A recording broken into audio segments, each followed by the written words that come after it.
জনাব হাসনাত আব্দুল্লাহ কুমিল্লা সরাসরি প্রশ্ন করবেন, ব্যাখ্যার প্রয়োজন নেই। আসসালামু আলাইকুম। যেহেতু শিক্ষা নিয়ে কথা হচ্ছে, আমাদের বর্তমানে মাননীয় স্পিকার, আমরা যদি বর্তমান শিক্ষা ব্যবস্থা দেখি, আমাদের এন্ট্রান্স ইনস্টিটিউশনগুলোতে বিশেষ করে প্রাথমিক শিক্ষায় আমরা দেখছি যে ভর্তি প্রক্রিয়াতে আমাদের এখন দুইটা পদ্ধতি প্রচলিত ছিল। এডমিশন বাই মেরিট আগে প্রচলিত ছিল, এখন সেটা কনভার্ট হয়েছে এডমিশন বাই লটারির মাধ্যমে হচ্ছে এখানে বাচ্চাদেরকে ভর্তি করা হয়। ফলত যেটা হয়েছে, ফিডার ইনস্টিটিউশনগুলোর শিক্ষার মান অনেক কমে গিয়েছে, যার ফলে টার্সিয়ারি এডুকেশনে আমরা হচ্ছে কোয়ালিটি সম্পন্ন ছাত্র আমরা হচ্ছে বিশ্ববিদ্যালয়গুলোতে আমরা পাঠাতে পারি না।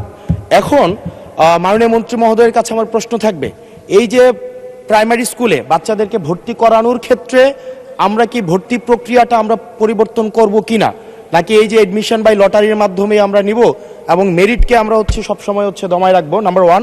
আর নাম্বার টু হচ্ছে, আমাদের বর্তমান শিক্ষা পদ্ধতিতে আমরা যদি দেখি, আমরা যারা পয়সা দিয়ে কিনতে পারে তারা হচ্ছে এখন ইংরেজি মাধ্যমটা কিনছে, যারা পয়সা দিয়ে ইংরেজি মাধ্যম কিনতে পারে না তারাই কেবল আপনি যেই শিক্ষা পদ্ধতি আমাদের জন্য জনজীবনের জন্য আপনি চালু করেছেন সেটা আমরা কিনছি, আর যারা সেটাও কিনতে পারে না তারা হচ্ছে মাদ্রাসা শিক্ষা পদ্ধতি কিনছে। আপনার কাছে প্রশ্ন যে আমাদের বর্তমানে একটা দেশে এই তিনটা শিক্ষা পদ্ধতি যেটা অর্থনৈতিক অবস্থার উপরে নির্ভর করে চলে, এই তিনটা শিক্ষা পদ্ধতি জিয়ে রেখে আপনার কি মনে হয় যে আপনি একটা ইনক্লুসিভ শিক্ষা পদ্ধতি নিয়ে আমাদের দেশটাকে আগায় নিতে পারবেন? ধন্যবাদ। ধন্যবাদ মাননীয় স্পিকার, ধন্যবাদ মাননীয় সংসদ সদস্যকে।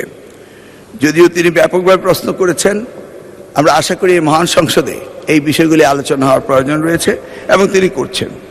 মূলত আমাদের দেশে শিক্ষা ব্যবস্থার জন্য রুরাল অ্যান্ড আরবান দুইটি সেকশন রয়েছে।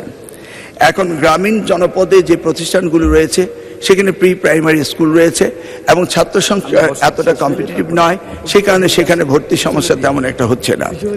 ঢাকা শহরগুলোতে আমাদের এই প্রাথমিক স্তরে ভর্তির একটি সমস্যা রয়েছে। এই জটিলতা নিরসনের জন্য বিগত সরকার লটারি সিস্টেম করেছিল, যেটা আদৌ আমার মনে হয় না যুক্তিসঙ্গত।